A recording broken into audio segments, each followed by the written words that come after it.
보시다시피 저는 이렇게 배를 눌러주면서 노래하고 있어요. 배를 눌러주지 않으면 목소리가 크게 나지 않아요. 그리고 제가 말을 많이 하면 어지럽기 때문에 중간중간에 어지러워하고 힘들어할 수도 있는데 여러분의 응원과 박수로 힘을 받아서 강연을 진행하도록 하겠습니다.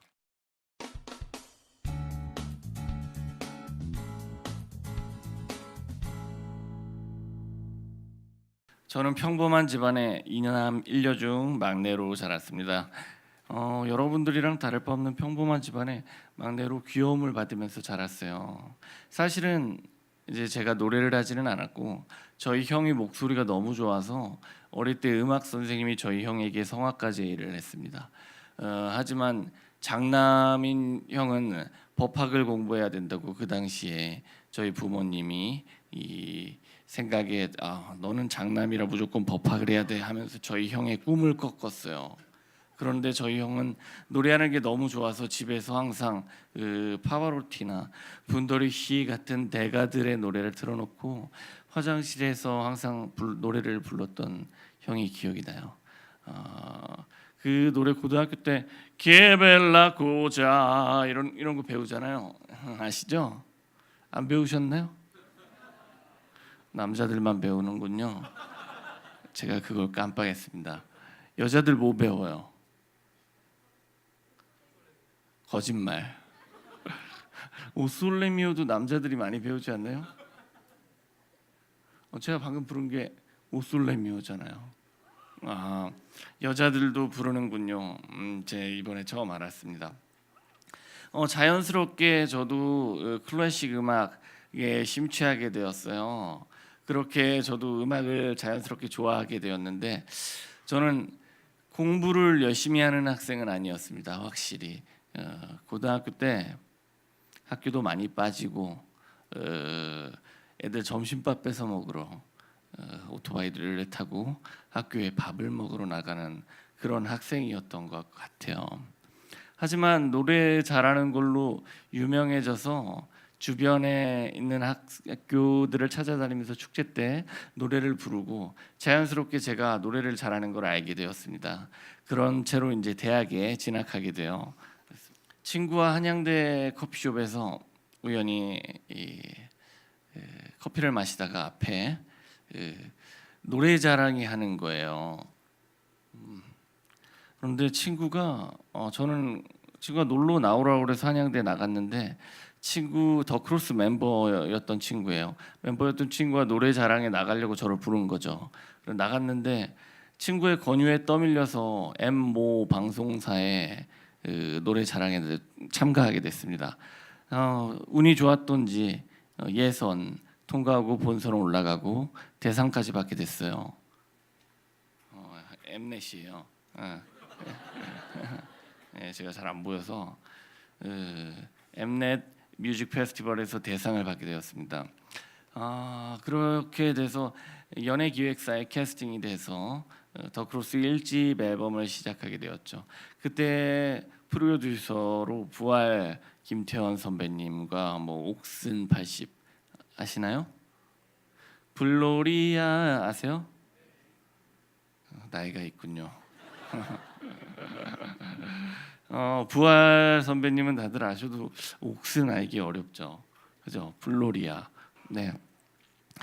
그렇게 도움을 받아서 더 크로스 1집 앨범 멜로디쿠스를 발표합니다. 타이틀곡은 Don't Cry라는 노래였어요. 여러분들 들어보신 분들도 있을 겁니다. 그 당시에는 어린 마음에 제가 이 세상에서 노래를 제일 잘하는 사람인 줄 알았어요. 20대 초반에. 제가 노래를 얼마나 잘하는지 보여주기 위해서 그런 노래를 만들었습니다. 고음이 폭발하는 노래다 보니까 금세 여러 사람들 입에 오르내리고 많은 사람들의 환호를 받으면서 또 여러 음악 프로그램에 출연하고 팬카페도 금세 5만 명 정도 됐어요. 그렇게 행복한 시기를 보냈죠. 그렇게 회사에 소속을 되어서 가수 활동을 했지만 풀리지 않는 갈증이 있었습니다. 회사에 소속되어 가수 활동을 했지만 항상 제가 만든 창작곡을 부르고 싶은데 회사에서는 이렇게 짜여진 각본에 있는 노래와 퍼포먼스를 항상 원하더라고요. 짜여져 있는 각본화에 뭐 작곡가에게 곡을 받아서 무대를 연출하는 이런 제의를 받았어요. 그 당시에 R&B 음악이 굉장히 주류를 이룰 때인데 SG 와사비 아시죠?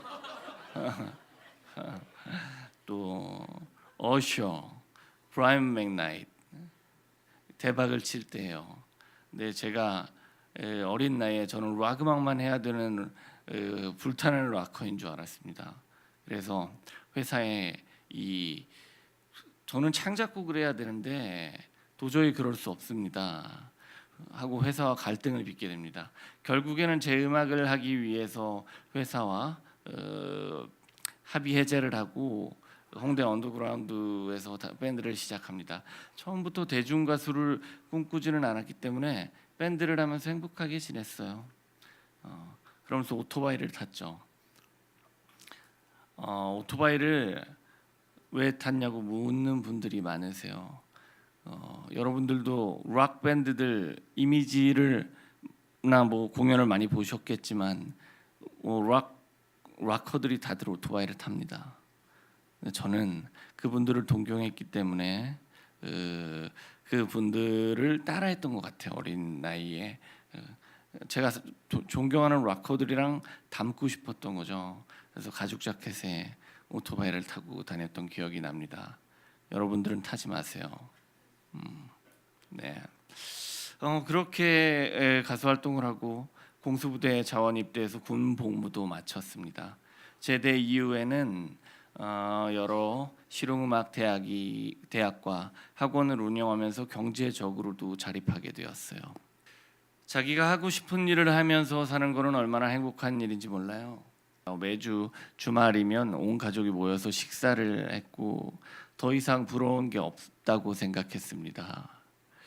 뭐 경제적으로도 힘들지 않고 결혼을 약속한 애인도 있었고 주말마다 화기애애한 가족 식사를 하고 이렇게 너무 행복해도 될까 할 때 저에게 시련이 찾아왔습니다.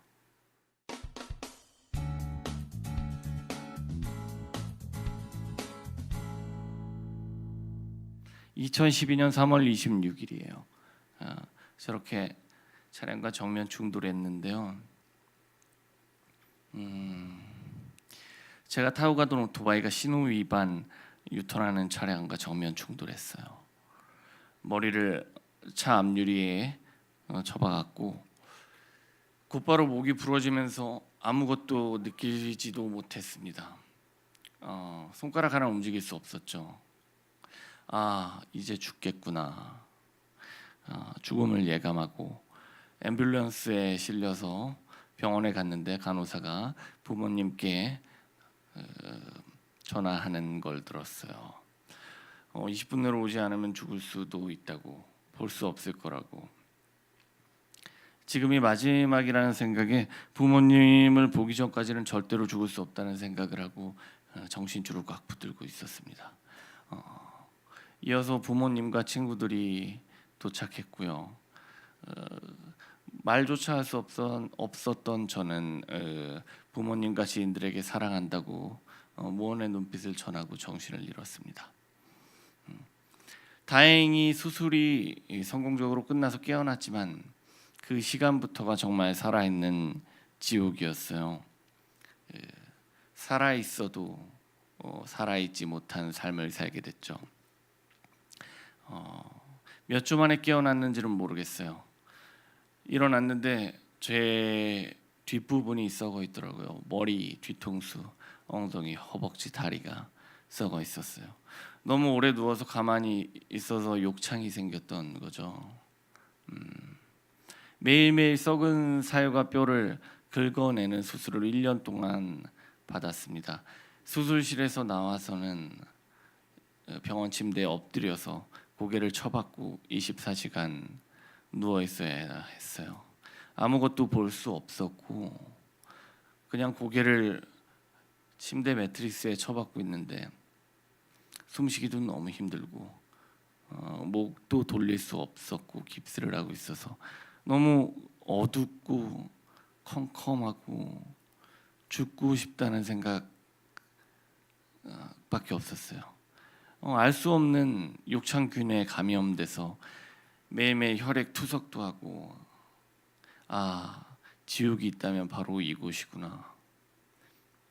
죽고 싶은데 이 시도조차 할 수 없는 거죠. 아무것도 움직일 수가 없고 그냥 고통을 계속 느끼면서 살아야 되는 그런 존재가 됐던 거예요. 정말 슬픈 것은 아무것도 할 수 없는 제 마음이었습니다. 이후에 욕창이 나은 뒤로는 요양병원에 요양원 산속에 있는 요양원들 아시죠? 으로 옮겨져서 거기에서 시간을 보냈는데 어르신들이 많이 계시잖아요. 어르신들과 함께 이 요양원에서 지내는데 제 모습이 너무 스스로 바보 같고 한심해서 우울증을 가지게 돼요. 그래서 우울증의 정신과 치료를 정말 긴 시간 동안 받았습니다. 그런데 뒤돌아보니까 저만 그렇게 힘든 게 아니더라고요. 저 때문에 저희 온 가족의 삶이 무너진 게 보이기 시작했어요.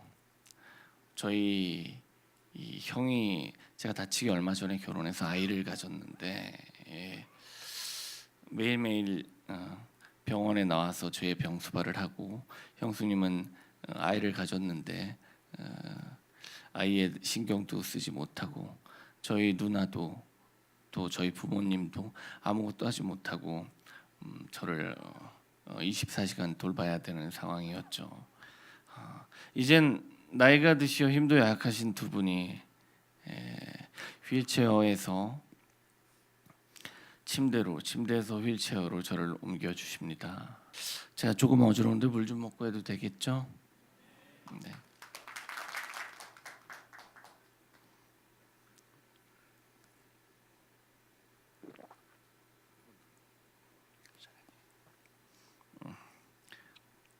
오늘도 저희 아버지가 따라오셨어요.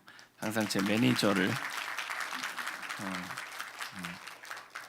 부모님이 계시지 않으면 제가 이렇게 활동을 하지 못할 텐데 지금 이렇게 휠체어에 앉아서 노래를 부르고 있습니다. 거울 속 제 모습을 보면 스스로 너무 자괴감이 들어요. 지금은 이렇게 정장을 차려입고 번지르르하게 여러분들 앞에 섰지만 사실은 어깨는 탈골돼 있고 빠져 있고 배는 불룩 튀어나와 있고 운동을 전혀 하지 못하기 때문에 몸에는 지방밖에 없고 근육은 없어요. 정말 제 모습을 보면서 스스로 상실감과 자괴감이 드는데 그래도 아버지 어머니는 제가 이쁘다고 멋지다고 항상 이야기해 주십니다. 심지어는 대소변을 매일매일 지우시면서 그 냄새조차 좋다고 하세요. 병원에서 그런 일이 있었어요. 저 같은 환자들이 모여 있는 병실에서 어머니들이 자식들 대변을 치우면서 우리 자식 대변 냄새는 향기롭다고 살아있는 증거라고 이런 이야기를 하셨는데 모든 어머니들이 그 말이 맞다. 우리 자식 대변 냄새는 정말 하나도 나쁘지 않고 싫지 않다는 이야기를 들었던 기억이 납니다.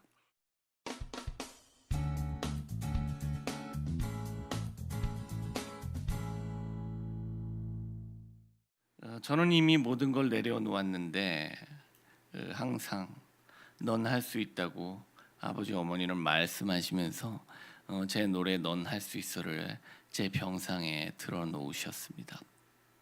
처음에는 듣고 싶지 않았는데 자꾸 노래를 듣다 보니까 노래 가사처럼 나는 할 수 있다 한번 도전해 보자는 용기가 생기더라고요. 제가 행복해지는 게 저희 가족을 행복해 하게 하는 거라고 생각했어요. 저는 다시 노래를 하기로 결심했습니다. 요양원에서 주차장에 나가서 발성 연습을 하기 시작했어요.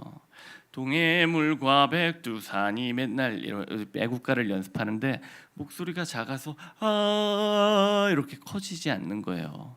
그런데 어느 날 아버지가 목소리를 크게 내라면서 제 배를 확 누르셨죠. 근데 갑자기 목소리가 동계 큰 소리가 나오는 거예요. 배를 눌러주면 복식 호흡이 가능할지도 모르겠구나. 그때부터 복식 호흡을 할 수 있는 장치를 연구하기 시작합니다. 저는 머리로 연구해서 아버지에게 이야기하면 아버지는 성냥개비나 종이를 접어서 모형을 만들었어요. 그렇게 아버지가 철공소를 돌아다니시면서 배를 눌러주는 기계를 만들기 시작했고요. 결국에는 서울대 로봇융합연구소의 방영봉 교수님의 도움으로 이렇게 배를 눌러주는 전자공학 로봇 장치를 완성해서 다시 노래를 부를 수 있게 됐습니다. 그렇게 저희는 작년에 단독 콘서트도 개최할 수 있게 되었습니다. 이제 나이가 드신 두 분이 저를 계속 돌봐주시면서 제가 항상 부모님이 떠나가면 어떻게 살아남을까 이런 걱정으로 살아갑니다. 처음 사고가 나고 병원에서 집으로 돌아올 때 장애인 콜택시 뒷자리에서 부모님이 앞에 탔는데 운전석에 있는 사이드 미러에 부모님이 우는 모습을 봤어요. 그런데 소리 내지 않고 우시더라고요. 우는 모습을 제가 보면 혹시나 마음 아플까봐 소리 내지 않고 손수건으로 눈물을 닦으시던 부모님을 보았습니다. 그때 저는 결심했어요. 제가 다시 노래를 불러서 자립해서 부모님에게 혼자서 살 수 있는 용기 있는 모습을 보여드리겠다. 독립하는 모습을 보여드리겠다고 결심했습니다. 그리고 더 이상 슬픈 노래는 부르지 않겠다. 행복한 노래를 부르겠다.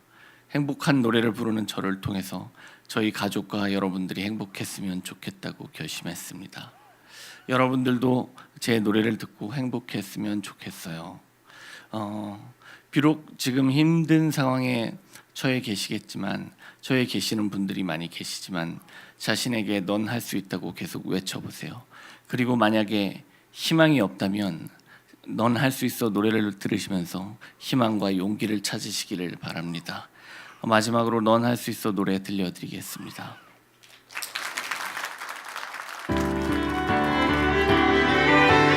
넌 할 수 있어 힘들지만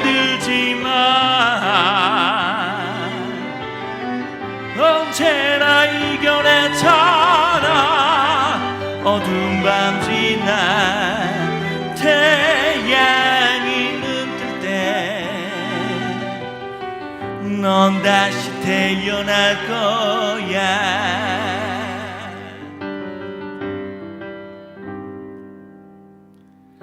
두 팔이 허공을 가로질러 온몸이 바람과 키스하며 이대로 날아올라 편안히 날아올라 새처럼 날아올라 자유를 향해 날아올라.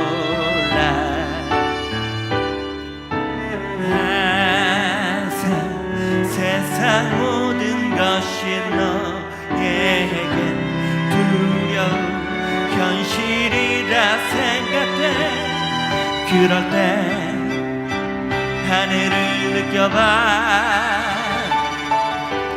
넌 할 수 있어 힘들지만 언제나 이겨냈잖아. 어두운 밤 지나 태양이 눈뜰 때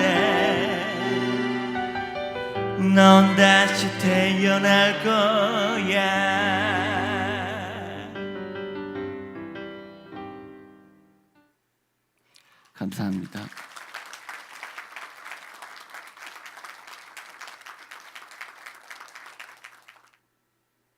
감사합니다. 제가 좀 힘들어서 좀 쉬었는데 여기서 강연 마칠게요. 항상 포기하지 마시고 살아있는 지금에 너무 감사하고 행복함을 느끼셨으면 좋겠습니다. 살아있기 때문에 뭐든지 할 수 있어요. 만약에 죽으면 아무것도 할 수 없지만 살아있기 때문에 여러분들이 모든 걸 해낼 수 있다고 생각합니다. 넌 할 수 있다고 마음 먹었을 때 당신은 할 수 있고 이겨낼 수 있습니다. 감사합니다.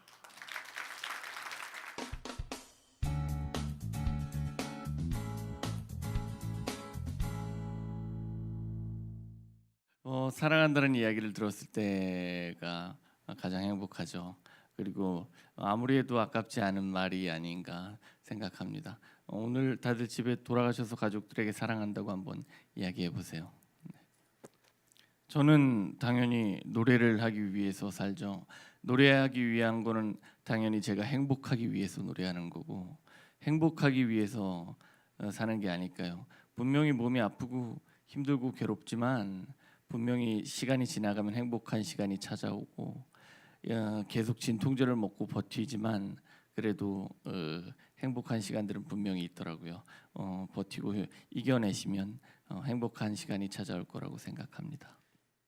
분명히 어제는 후회스럽고 지금도 후회스럽고 하지만 오늘은 만들어갈 수 있고 그렇기 때문에 내일을 바꿀 수 있는 힘이 있는 것 같아요. 여러분들 모두 포기하지 마시고 절망 속에 있더라도 할 수 있다는 용기 꼭 가지시기 바랍니다. 할 수 있어.